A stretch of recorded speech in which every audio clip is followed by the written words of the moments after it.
The world is a diverse and beautiful place.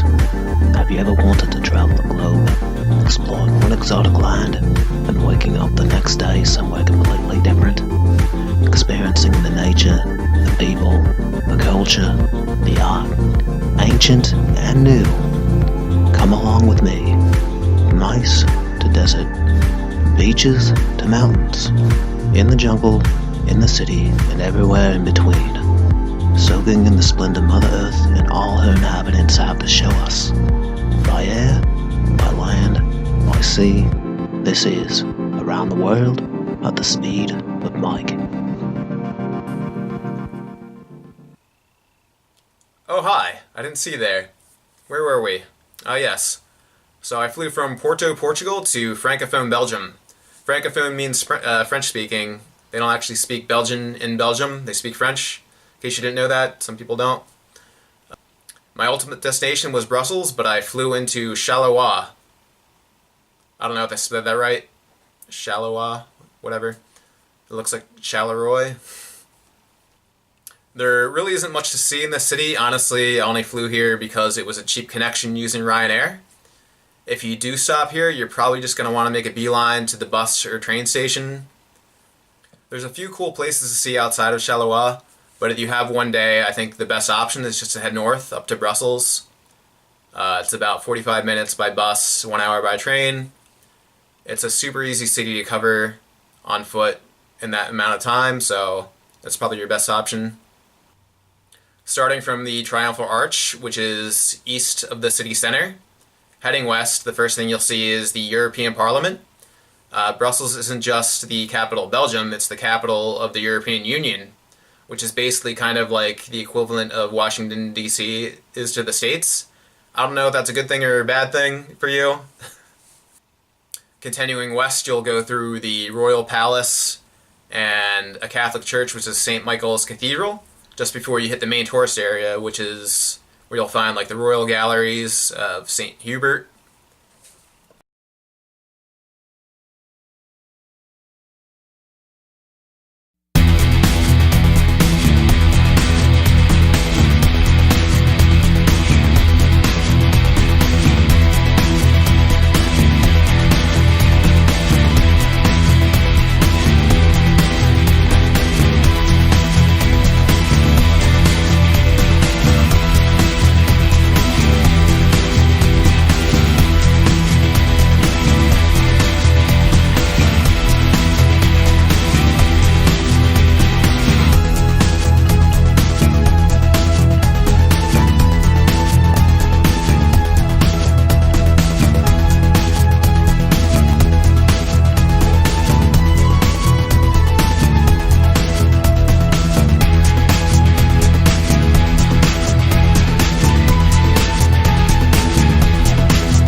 last part you saw, where it transitioned from daytime to night, was called the Grand Place, or the Grand Square.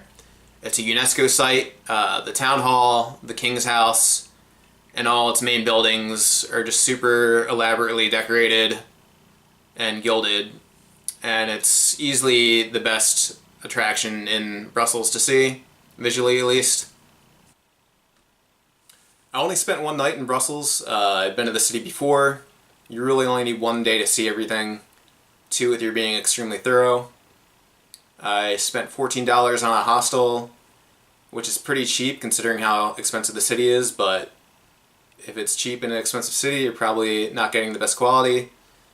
It was fine functionality-wise, but it just didn't have a great vibe to it. Food-wise, I spent, I think, $7 at a grocery store, but make sure to get waffles, because that's a totally Belgian thing to do. Belgium's also known for its fine chocolate, like France, but it's really expensive. You can check out the Chocolate Museum, which is west of the city center, I think. I always love doing that stuff because I love chocolate. Travel-wise, it costs about $13 to go from Charleroi to Brussels on a train each way.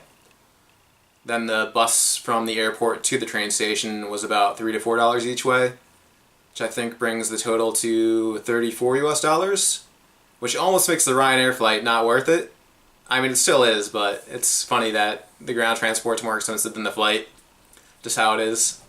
Overall in Brussels, I spent about $55. My flight from Porto to Brussels Charleroi was $18, and I think that brings the total to $424 for, 9 nights in the trip so far.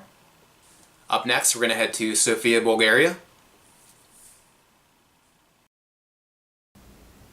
Hey, if you'd like to see more videos like that, make sure to subscribe to my channel and check out the rest of my videos around the world at the speed of Mike.